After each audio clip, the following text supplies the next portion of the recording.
হরিণচৌড়া খেলার মাঠে বিশাল জমায়েত মুসলিম সংগঠনের উলামাদের ভিড় ছিল চোখে পড়ার মতন।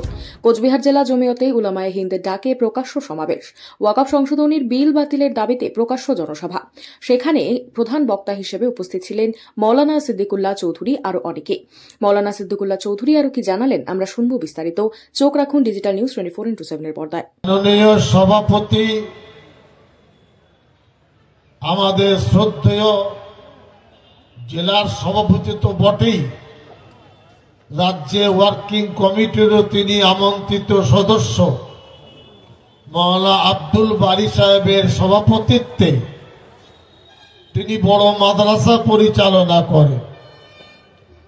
মনে তার ভালোবাসা আছে, সেই ভালোবাসা নিয়ে একথা আমি দায়িত্ব নিয়ে বলছি।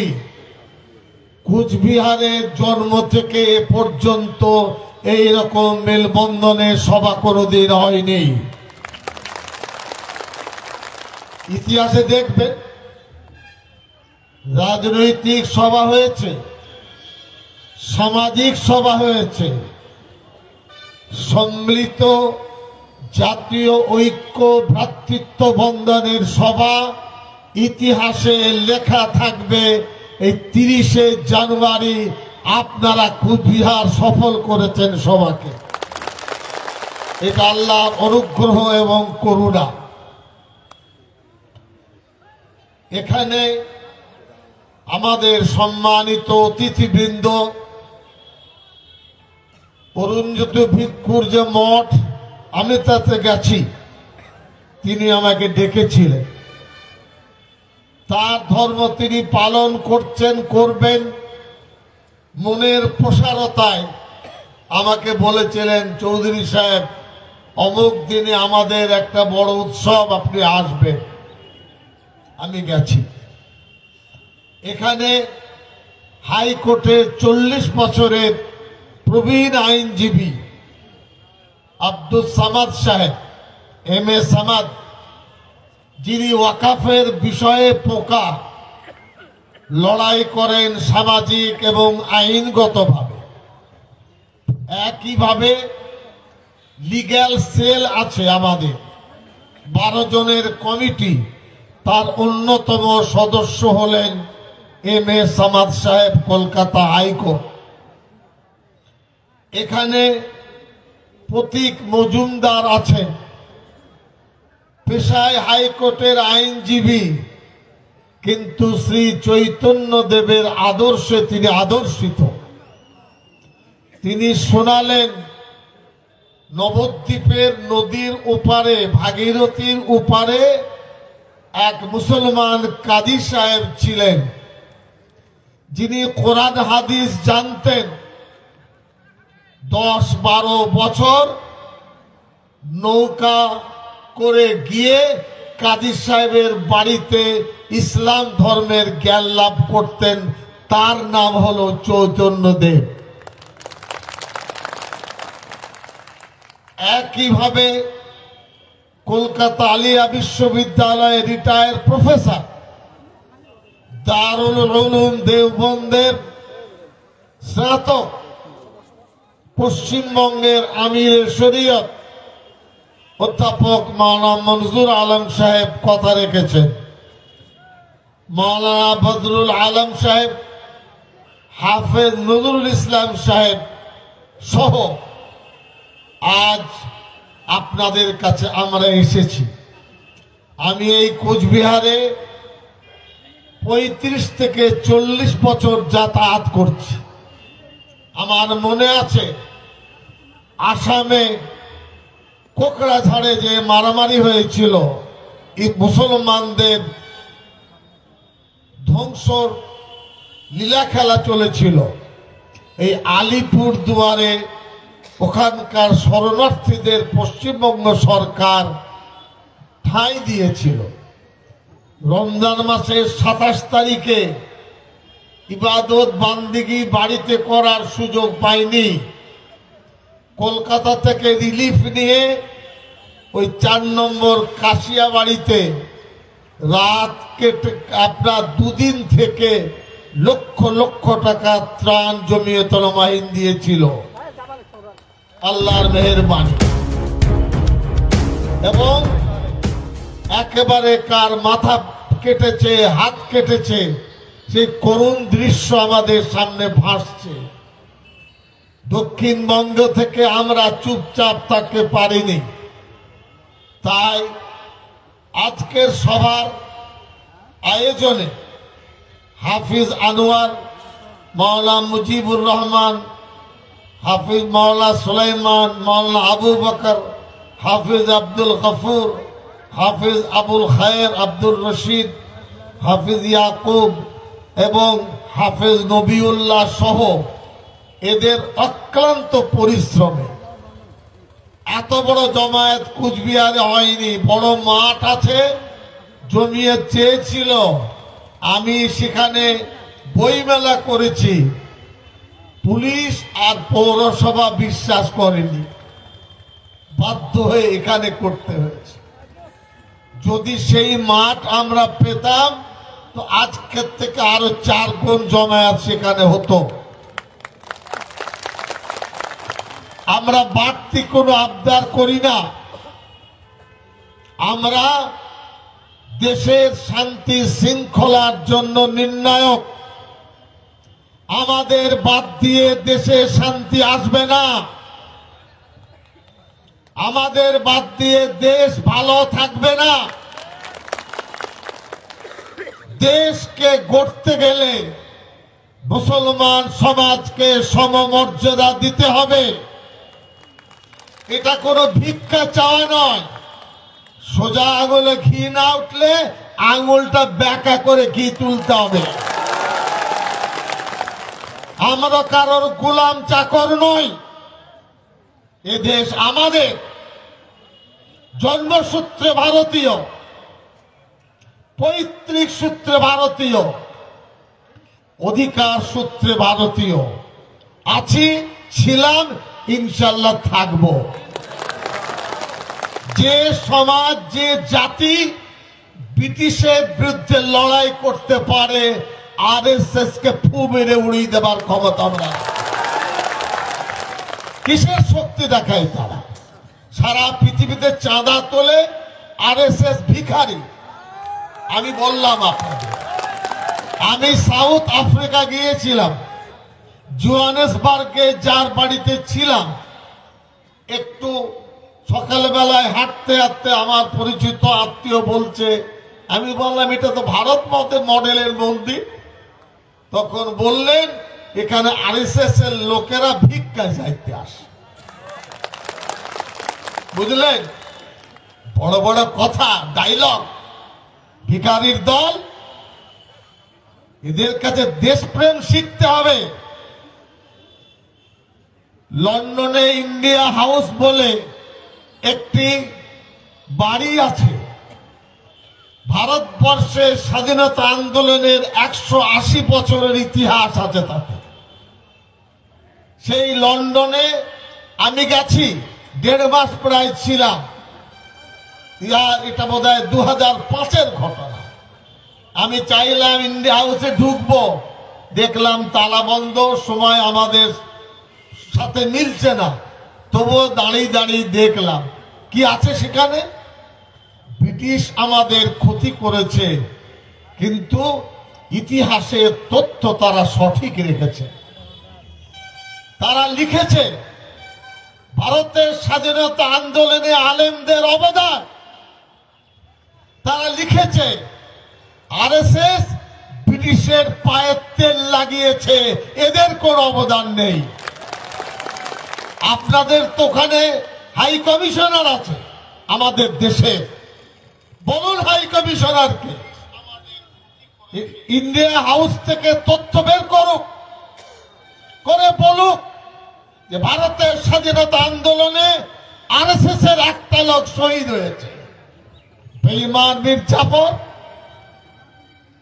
দেশের স্বাধীনতা আননি। যে মা তার শিশুকে জন্ম দেয়, তার রক্ত তার সাথে থাকে, পেটের যন্ত্রণা তার সাথে থাকে, সে তার ছেলের কষ্ট দেখতে পারে না।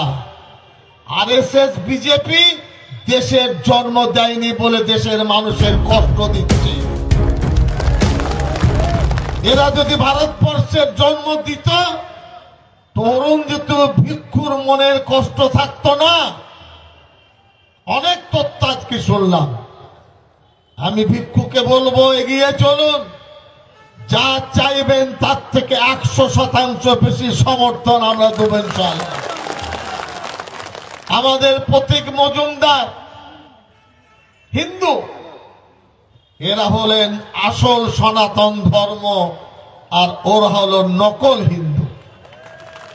কপিল সিব্বল বিশিষ্ট আইনজীবী, কেন্দ্রের আপনার প্রাক্তন মন্ত্রী, আমি তার পার্লামেন্টের ডিবেট শুনছিলাম। তিনি বললেন, মোদিজি, अमित शाह जी, लड़ाई मुसलमान से नहीं है, लड़ाई असली हिंदू और नकली हिंदू हमसे आपकी लड़ाई है। কিছু বুঝলেন কথা? কপিল সিব্বল ভারত প্রসিদ্ধ অ্যাডভোকেট, প্রাক্তন আপনার মন্ত্রী, কংগ্রেসের বড় নেতা। অমিত শাহ প্রধানমন্ত্রীকে বলছেন, মুসলমানের লড়াই নয়, আমরা ভারতীয় আসল হিন্দুর সঙ্গে তোমরা নকল হিন্দুর লড়াই হবে, সেদিন তোমরা বুঝবে রণমূর্তি কি হবে। বোঝা গেল? ওই কারণে ঘুমন্ত বাঘকে বিজেপি আরএসএস জাগিয়ে কিছু লাভ হবে না, থাবা মারলে ছিন্ন বিচ্ছিন্ন হয়ে যাবে। মুসলমান কুরবানির জন্য আমরা আছি, দেশটা আমাদের, জন্ম থেকে কবর। বাবা আদম এখানে এসেছেন এই ভারতে, এই ভারতের বুজুর্গ খাজা আজমেরি মঈনুদ্দিন চিশতি রহমতুল্লাহ আলাইহ, তিনি সাম্প্রদায়িক। লজ্জা হয় না তার কবরে চাদর পাঠাতে? প্রধানমন্ত্রী পাঠায়, অমিত শাহ পাঠায়, বিজেপি নেতারা পাঠায়, আর হাত নিয়ে নম নম করে, বাবা আজমেরি বাঁচাও বাঁচাও। খাজা মঈনুদ্দিন, খাজা হযরত খাজা নিজামুদ্দিন আউলিয়া ফুল পাঠায় কারা? ওই আরএসএস এর মেকি হিন্দুরা। হ্যাঁ, এই পরিস্থিতিতে তারা দাঁড়িয়ে আছে। এই ভয়ের কোনো কারণ নেই। আজকের দিন অত্যন্ত দুঃখের দিন।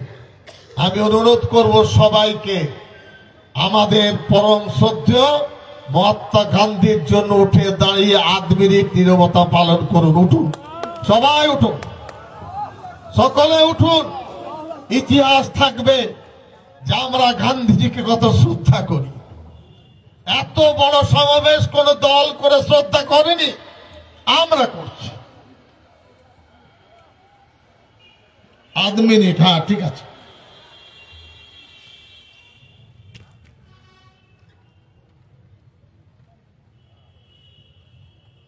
বসো। মাঝখান থেকে উঠে গেলে তাকে বলবেন চলে যেতে। মাঝখানে ওঠা উঠে নেই, পেশাব লাগলে পরে করবেন।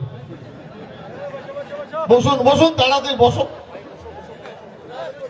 এই লাল জামা, বসুন বসুন তাড়াতাড়ি। হ্যাঁ বসুন। মহাত্মা গান্ধীজি আমরণ অনশন করেছিলেন। ভিডিও হচ্ছে, রেকর্ড হচ্ছে, শুনে নিন। মিথ্যা কথা বলা আমাদের স্বভাব নয়। গান্ধীজির সাথে প্রতিদিন মাওলানা হিফজুর রহমান রহমতুল্লাহ আলাইহ, যিনি আমাদের সর্বভারতীয় সাধারণ সম্পাদক ছিলেন, স্বাধীনতা সংগ্রামী ছিলেন, দেখা করতেন 10টা-11টার দিকে। গান্ধীজি কেন এত আমরণ অনশন করছেন? কেন করেছিলেন? যে ভারতবর্ষে হিন্দু মুসলমান দাঙ্গা করা চলবে না। কেন করেছিলেন? ভারতবর্ষ হিন্দু রাষ্ট্রের পক্ষে নয়। মূল্যবোধ, ভ্রাতৃত্ব বন্ধন। যেদিন তিনি খুন হবেন, সেই দিন 10টার দিকে মাওলানা হিফজুর রহমান সাহেব রহমতুল্লাহ আলাইহি দেখা করতে গেছেন। ইতিহাসে আছে, আপনারা ভুলে গেছেন। আমাদের পড়াশোনা করতে হয়। গান্ধীজি খুব রুগ্ন অবস্থা, জিজ্ঞাসা করলেন, করে দেখা করে বেরিয়ে এসছে সিঁড়ি দিয়ে নিচে।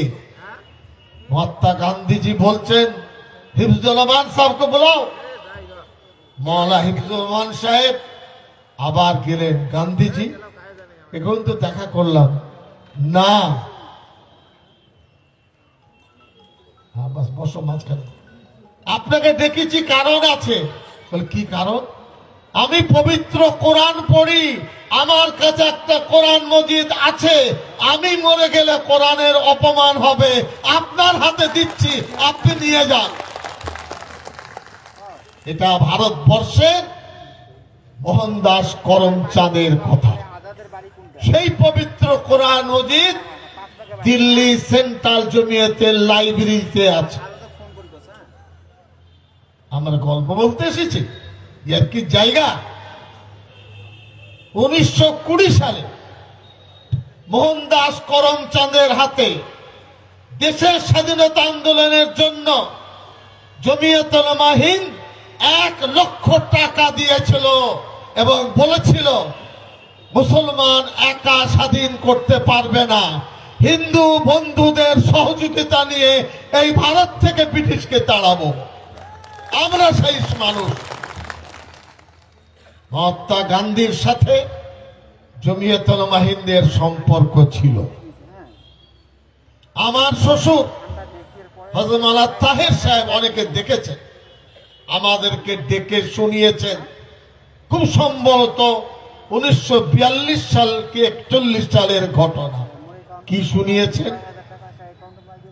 ওই বাংলাদেশের সিলেট 9 সড়ক বলে একটা মসজিদ পাড়া আছে, সেখানে একটা মসজিদ আছে।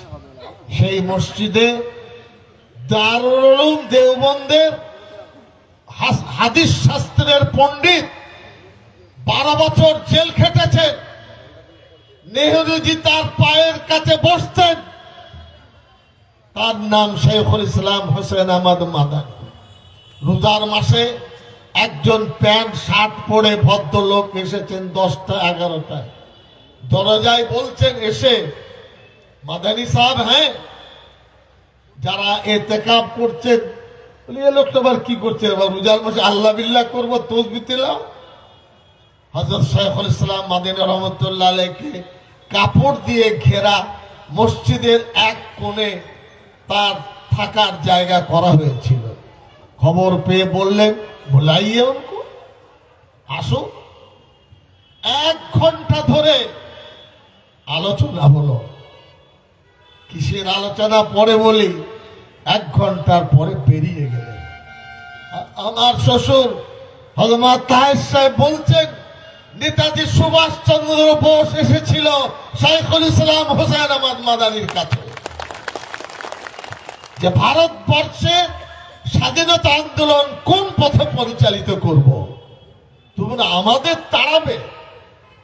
এত বড় স্পর্ধা, আমাদের নাগরিকত্ব কেড়ে নেবে, এত বড় হিম্মত! ওয়াকফ বিল নিয়ে আমাদের সম্পত্তি কাড়বে? ঢিল মারলে পাটকেল খেতে হবে ইনশাআল্লাহ বলে যাচ্ছে আপনাদের। সারা ভারতবর্ষ উত্তাল হয়ে যাবে।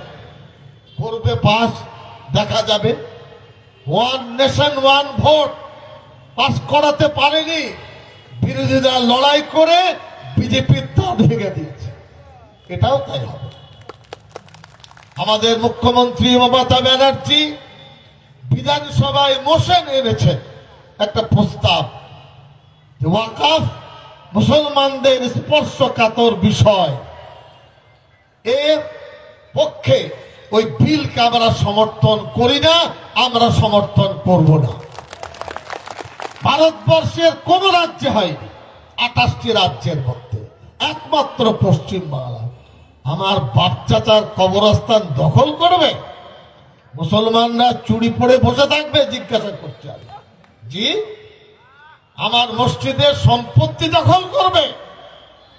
আমি দুঃখিত, আমি টিএমসি করি, আমি ক্যাবিনেট মন্ত্রী। টিএমসি নেতৃত্ব রাস্তায় কেন নেমে কথা বলে না? এটা আমার দোষ? কেন পরিবেশ তৈরি করে না? কেন সুযোগ দিচ্ছে? মমতা ব্যানার্জি জোর গলায় বিধানসভায় কাঁপিয়ে দিচ্ছেন। কুচবিহার জেলার নেতারা কেন চুপ করে আছেন? কেন পশ্চিম বাংলার মানুষ চুপ করে? কেন পশ্চিম বাংলার নেতারা, টিএমসি দল কেন চুপ করে আছে? এটা চলবে না। 90% মুসলমান ভোট দেবে টিএমসি কে, তারা রাস্তায় নেমে আন্দোলন করবে না। কোন কাজ আমরা করি না টিএমসির জন্য? এটা আমাদের জীবন মরণের লড়াই। নবীজি সাল্লাল্লাহু আলাইহি ওয়াসাল্লামের যে মসজিদ, সেই মসজিদ সাহেল সুহেল দুজন ইয়তিমের কাছ থেকে কেনা হয়েছিল 10 দিরহাম দিয়ে। সেটা ওয়াকফ সম্পত্তি। সাইয়্যিদানা ওমর রাদিয়াল্লাহু আনহু খায়বারের সম্পত্তি তার ছিল। নবীজিকে জিজ্ঞাসা করেছেন, বলেছেন তুমি অর্ধেক ফল টল দাও আর বাকি ওয়াকফ করো। ওয়াকফের কথা বিজেপি জিভ দিয়ে লাল বেরোচ্ছে। হ্যাঁ, লজ্জা হয় না? হ্যাঁ, বিদেশে মুখ তাকাতে পারছে না। আরবের মহারাজ রাজাদের কাছে হাঁটু গেড়ে বিজেপিরা বসে, আর রাজারা চেয়ারে বসে থাকে। এই হলো ভারত সরকারের নেতাদের মা। আমি দেখেছি সেই ফিল্মগুলো, আমি নাম বলবো না, লজ্জা লাগবে তাদের। আরবের মুসলমান ভালো কেন? পেট্রোল পায় তারা, ভিক্ষা পায় তারা, অনুদান পায় তারা। আর ভারতের মুসলমান গরিব। এসব ভণ্ডামির দাঁত ভেঙে দেওয়া হবে। যদি ক্ষমতা থাকে আরবের মুসলমানকে বলুন, দেখি কত বড় আস্পর্ধা। প্রায় 90 লক্ষ ভারতীয় গালফে কাজ করে। কত বললাম? 90 লক্ষ। 70% হিন্দু ছেলে মেয়েরা। তারা খুব ভালো, পয়সা ভারতে আসছে। বলুন না দেখি। তাহলে এখানে বাবা বলা যাবে না। জি, এই পরিস্থিতিতে ঐক্যবদ্ধ হতে হবে। কোরআন মাজিদে আল্লাহ বলেছেন লাকুম দীনুকুম ওয়ালিয়া দীন। আপনার ধর্ম আপনার কাছে, আমাদের ধর্ম। কি অর্থ? কিয়ামত পর্যন্ত তেলাওয়াত করতে হবে। আল্লাহর সিদ্ধান্ত, যে যার ধর্ম করবে। ধর্মীয় সংঘাত ইসলাম ধর্মে নেই। বলতে পারবেন বড় বড় বাদ আমরা কি সন্ত্রাসী? আমি জিজ্ঞাসা করি, পশ্চিম বাংলায় 35 থেকে 36% মুসলমান। আমি বলছি আপনাদের সামনে, এতে বা লুকানোর কি আছে? 3টে খুঁটির মধ্যে 1টা খুঁটি মুসলমান। এদের বাদ দিয়ে কিছু হবে না। আপনি জোর করে চালিয়ে দেবেন। মসজিদ যদি সন্ত্রাসের আখড়া হয়, কেউ বাঁচতে পারবে? আমি মনে করি না মন্দির সন্ত্রাসের আখড়া। আমি দেখি কালী পুজোর সময় ওই যে মূর্তির হাতে এত বড় খাড়া থাকে, কিন্তু কোন কালী পুজোর মণ্ডপ থেকে মুসলমানের মুন্ডুপাত করো কোনদিন শুনিনি। শুনেছেন? বলুন, শুনেন? একইভাবে পুজোর সময় কোন মসজিদ থেকে আলোচনা হয়? আমরা একসাথে থাকাকে মেনে নিয়েছি। আপনি কোরবানি দিতে শিখুন, অতীতকে পড়ুন, বুকের সাহস ইনশাল্লাহ আপনারা পাবেন। একথা বলার অবকাশ রাখে যে বিজেপি আরএসএস ভারতবর্ষে গৃহযুদ্ধ লাগাতে চাইছে। এত বড় কথাই বলছে, পেরে উঠছে না। তাই ইন্ডিয়ার democracy, Indian constitution, Indian secularism শক্ত জায়গায় আছে বলে পারছে না। তাহলে দেশে যুদ্ধ লাগিয়ে খান খান করে দেবে। এটা তাদের পরিকল্পনা। সাবধানে চলবেন। ভারতের সংবিধানকে ভেঙে দিতে চাইছে। ওদের সংবিধান মানতে হবে আর কি জায়গা নাকি? আন্দোলন পড়ে দেখুন দেশে কত কোরবানি দিয়েছে। আমরা সেই কোরবানি যারা দিয়েছে তাদের বংশধর, সে রক্ত আমাদের মধ্যে আছে। এরা হানাহানি করতে চায়, ভেদাভেদ করতে চায়, দেশত্ববোধকে ধ্বংস করতে চায়। এরা দেশের শত্রু। আমরা জানি স্বামী বিবেকানন্দ কেনা তাকে মানে লন্ডনের আপনার ওই শিকাগোর বক্তব্যে তিনি বলেছেন ইসলাম ধর্ম সম্পর্কে, বলেছেন আমাদের মধ্যে ছুতছাত নেই। ইসলাম ধর্মকে আমরা ভালো চোখে দেখি। হিন্দু বন্ধু যারা মালা দেন প্রকৃতিতে, তার আপনার ওই কি বলে এতে মূর্তিতে, তিনি বলেছেন নবীজি সাল্লাল্লাহু আলাইহি সাল্লাম প্রসঙ্গে প্রশংসা করেছেন কে? স্বামী বিবেকানন্দ। পড়ুন তার ইতিহাসটা। শুধু নিজেদের মন গড়া ইতিহাস পড়বেন, মুসলমানের বিরুদ্ধে বিদ্বেষ রেখে ধর্ম নিরপেক্ষতা ফুটে উঠতে পারে না, পারবে না। শুধু আমরাই করব। আমাদের একটা সভা করতে 4 আনা 8 আনা 1 টাকা 5 পয়সা, আলু চাল ডাল, সরকারের কোনো অবদান নেই, দলের কোনো অবদান নেই। আমরা দেশকে বাঁচাচ্ছি, সংবিধানকে বাঁচানোর শপথ নিচ্ছি। আমরা ভারতবর্ষকে গড়ার চেষ্টা করছি। আপনাদের সামনে আমি উল্লেখ করেছি নবীজি সাল্লাল্লাহু আলাইহি সাল্লাম বলেছেন, কি বলেছেন? যারা অত্যাচারী আর অত্যাচারিত উভয়দের সাহায্য করো। আমরা বিজেপির সাহায্য করতে চাইছি, অত্যাচারের হাতকে বন্ধ করো, ধ্বংস হয়ে যাবে তা না হলে। আর অত্যাচারিতের বলবো একসাথে থেকে নিরাপদ ভাবে নিজেদেরকে সংযুক্ত করুন। এরা কোরআন হাদিসের শিক্ষা। আল্লাহ রাব্বুল আলামিন বলেন, সত্যবাদী মানুষের সাথে, ন্যায় নিষ্ঠাবানদের সাথে তোমরা থাকো। জমিয়তুল উলামা হিন্দ দোয়া করুন, এই 25-এর শেষে ইনশাআল্লাহ ব্রিগেড সভা আমরা ডাকবো ইনশাআল্লাহ। কারা কারা যাবেন বলুন দেখি। হ্যাঁ, আজকে কম হলেও 23 থেকে 25টি শাখা সংগঠন কুচবিহার, আলিপুরদুয়ার। আরে কি হয়েছে, বসো আর একটু। হ্যাঁ, ঠিক আছে ঠিক আছে, চলুন। আপনারা জানেন, শেষ করব, এই কারণে জমিয়তুল উলামা হিন্দ এর সাথে তাবলীগী জামাত, খানকা, মাদ্রাসা, শিক্ষিত সমাজ, তাদের আয়োজনে এত বড় সমাবেশ আল্লাহ করার তৌফিক দিয়েছেন। আপনারা সুস্থ থাকবেন, মানুষের সাথে ভালো ব্যবহার করবেন, হিন্দু মুসলমান বিদ্বেষ চলবে না। আমি কোন দোকানে সন্দেশ খাই, আমি কি দেখি যে মা দুর্গা মিষ্টান্ন ভান্ডার? আমি দেখি ভালো সন্দেশ কোথায় পাবো? মুসলমানের দোকান ভালো সন্দেশ করতে পারে না। তিনি পারেন। রাস্তায় চা খেতে খেতে দাঁড়ালে আমি দেখি মায়ের কপালে সিঁদুর আছে কি নেই। ইসলাম ধর্ম শেখাই, একসাথে থাকবেন। অসংখ্য হিন্দু ভাইয়েরা রেকর্ড করছেন, বাংলার মাটিতে একসাথে থাকুন। বাংলাদেশ ভাগ হয়েছে, শনি দৃষ্টি পড়েছে বাংলার উপরে। যদি একসাথে না থাকি, বাংলা খান খান হয়ে যাবে, কেউ চাইবে না।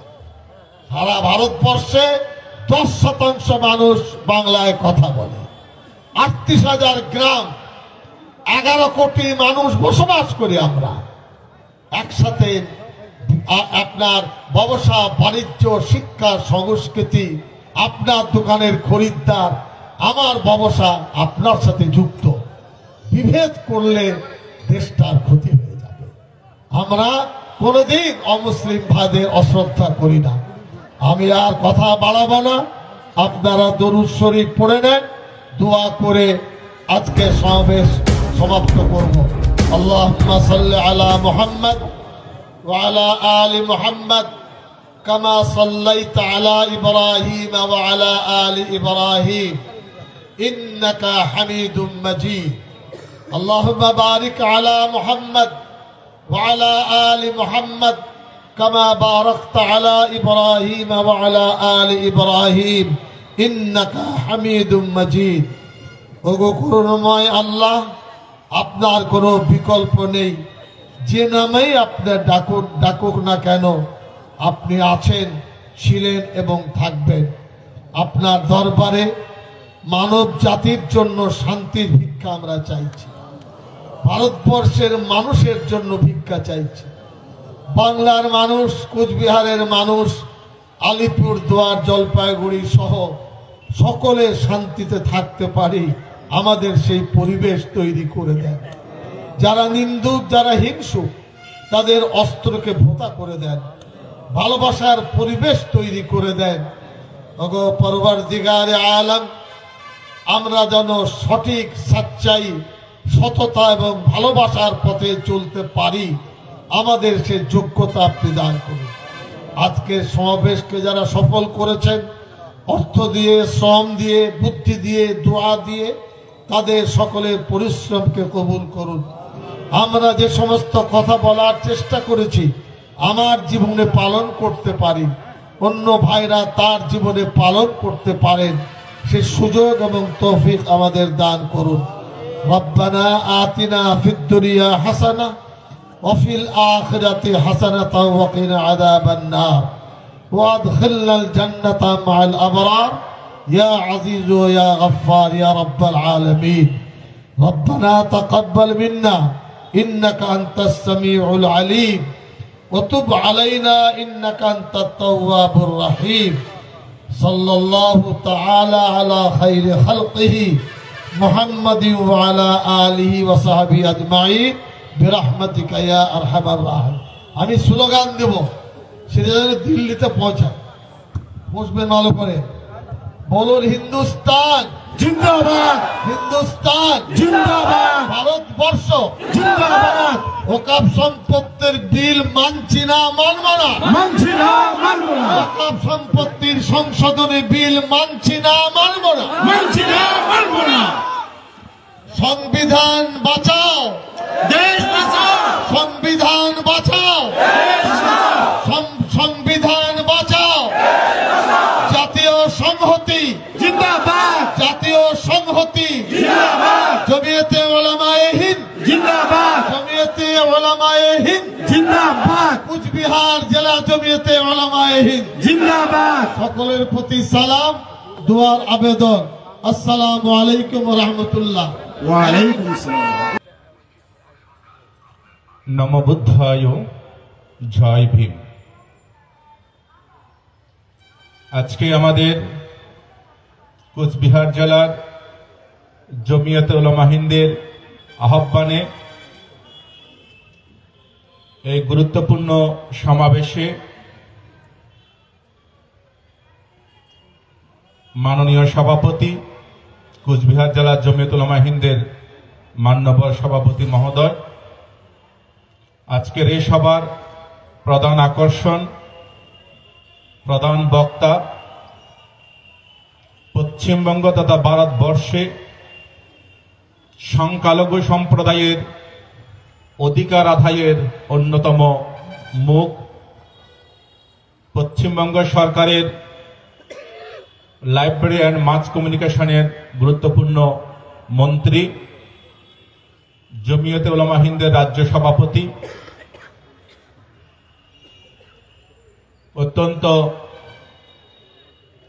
সুবক্তা মাওলানা সিদ্দিকুল্লাহ চৌধুরী সাহেব, আমার আগে যারা বক্তব্য রেখেছেন, মঞ্চে যারা উপস্থিত আছেন, আপনারা যারা উপস্থিত হয়েছেন, আপনাদের সকলকে আমি বৌদ্ধ ধর্মের পক্ষ থেকে এবং পশ্চিমবঙ্গ সরকারের সংখ্যালঘু কমিশনের পক্ষ থেকে আন্তরিক শুভেচ্ছা জ্ঞাপন করছি।